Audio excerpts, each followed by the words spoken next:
যাচ্ছি মাননীয় অর্থ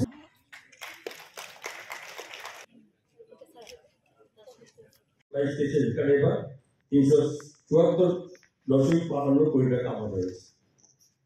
তো এই জিনিসগুলো আমি বলার উদ্দেশ্য হচ্ছে কারণ ট্যাক্স পেয়ারদেরও যারা অধিকার আছে যে তাদের দেওয়ার ক্ষেত্রে রাজ্য সরকারের কোথায় কোথায় কিভাবে ডেভেলপ হচ্ছে। তো এটা এমন কিছু নয় শুধু দপ্তর যাবে সেটা আপনাদেরও জানার অধিকার আছে এবং আপনাদের সঙ্গে এটা শেয়ার করে আমরা সেই জায়গাটা আরো বেশি মসৃণ করে আগামী দিনের জন্য সেখানে আরো ডেভেলপমেন্ট বৃদ্ধি করার লক্ষ্য আমরা কাজ করছি।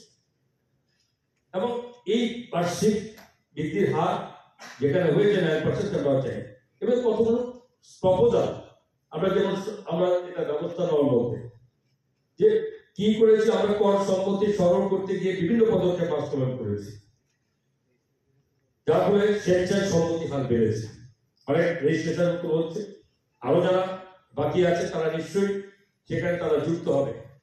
এবং এইভাবে আমরা আমাদের এই দপ্তর তরফ থেকে আমরা সেই রাজস্ব সংগ্রহের জন্য আমরা ব্যবস্থাপনা একটি পার্ট নিয়েছি। যেমন ডিজিটাল উদ্যোগ,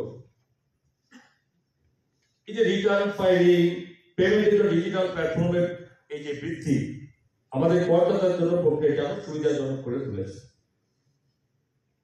যা এর কারণে সংগ্রহের দক্ষতাও বেড়েছে। তো আমরা যে এই যে ডিজিটাল এটা আমাদের একটা ট্যাক্স সংগ্রহের মধ্যে একটা মূল ভিত্তি আমরা মনে করি আমরা সেভাবে শিখিয়ে চলেছি। এবং প্রশিক্ষণ সক্ষমতা বৃদ্ধির জন্য কি হচ্ছে এটা আমাদের জন্য এই ধারাবাহিক প্রশিক্ষণ, এটা শুধু নয় যে আইন করে গেলাম সেখানে চলে এলো তা নয়, এবং এটাকে কি করে এই উৎকর্ষতা বৃদ্ধি করা যায় এবং করদাতাদের কিভাবে যুক্ত করা যায় তার জন্য যথারীতি আমাদের এই প্রশিক্ষণের ব্যবস্থা আমরা নিয়েছি। সার্বজনীন ভাবে যে এটা প্রচারের মাধ্যম তৈরি করা, তো এরপরে রাজস্ব সংগ্রহ বেড়েছে আমরা এবং দপ্তর সেভাবে কাজ করছে, করদাতাদেরও আগ্রহ বেড়েছে, সহযোগিতা হাতও বাড়িয়ে দিয়েছে। তো এই দিকে আমাদের একটাই বক্তব্য যে এই দিনটা প্রত্যেক বছরে পালন করে থাকি, এটা বিশেষ কিছু নয়, যে সরকারেরও দায়িত্ব পড়ে যাদের মাধ্যমে যাদের আপনাদের সহযোগিতা সরকারের যে কর সংগ্রহ বাড়ছে তাতে তার যে ডেভেলপমেন্ট সেখানে অগ্রগতি হচ্ছে।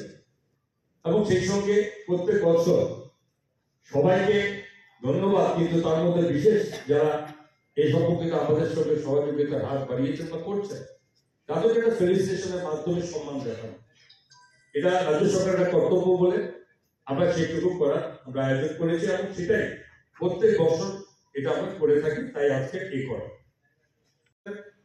এদের সবকিছুর পক্ষে একটি সম্ভব হবে যদি রাজ্যের সমস্ত যে মাধ্যমে স্বাভাবিকভাবে নিয়ম অনুযায়ী, কোথাও অনিয়মের মাধ্যমে না, নিয়ম অনুযায়ী যে যদি সমস্ত ট্যাক্স পেয়ার্স যারা আছেন রাজ্যের সকলে মিলে আমাদের সঙ্গে যারা যুক্ত হয়ে এবং আপনাদের সহযোগিতা আমাদের আন্তরিক প্রচেষ্টা যে আজকে আমরা মোটামুটি সবকিছু না বাড়িয়েও কোনো পার্টিকুলার কোনো ট্যাক্স চাপিয়ে না দিয়ে আজকে আমরা ক্রমান্বয়ে আমরা সেই ট্যাক্সটা আমরা অনেক দূর আমরা এটাকে ইনক্রিজ করতে পেরেছি।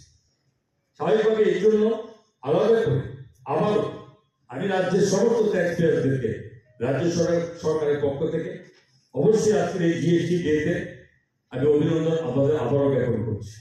কারণ এই ডেভেলপমেন্ট এই রাজ্যের অর্থনীতিকে বা রাজ্যের যে সুযোগ বা ডেভেলপমেন্টের কাজ এবং সেটা করার জন্য আপনাদের অবশ্যই সহযোগিতার সঙ্গে যুক্ত সিস্টেম থাকবে, প্রতিষ্ঠান থাকবে, সরকার নিয়ম থাকবে, পারসুয়েশন থাকবে, কিন্তু আগ্রহ ইচ্ছা এবং সেটা যদি জারি না থাকে তাহলে একার পক্ষে সরকার আইনকে আরো কঠোরতা এনে সেটা করা সম্ভব না।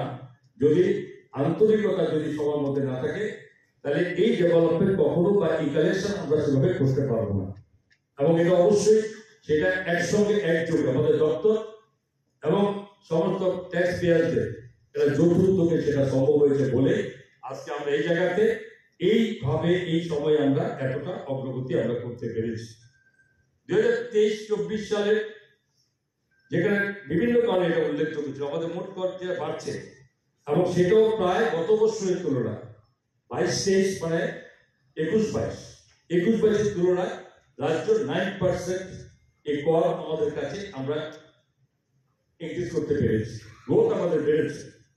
এবং এই সমস্ত কিছু দিক দিয়ে আমাদের অবশ্যই আমাদের আরো আগামী দিনে আমাদের আরো স্বচ্ছতার মাধ্যমে এই ট্যাক্সকে আমরা বিভিন্নভাবে আমরা আদায় করতে পারি। যেমন এলজিএসটি এই রাজ্যের এই পণ্য পরিষেবা করের মধ্যে আমরা 510.78 কোটি টাকা পেয়েছি এবং যেটা 2022-23 সালে পেয়েছি কত 431.01 কোটি টাকা। এতটা জিএসটির উপর আমরা আমাদের বৃদ্ধি হয়েছে এবং স্বাভাবিকভাবে সেই সঙ্গে আইজিএসটি আমাদের ইন্টিগ্রেটেড পণ্য পরিষেবা কর, যেখানে 1079 কোটি টাকা আমাদের পৌঁছেছে এই 2022-23 অর্থবর্ষে এবং সেটা অবশ্যই সেখানে ছিল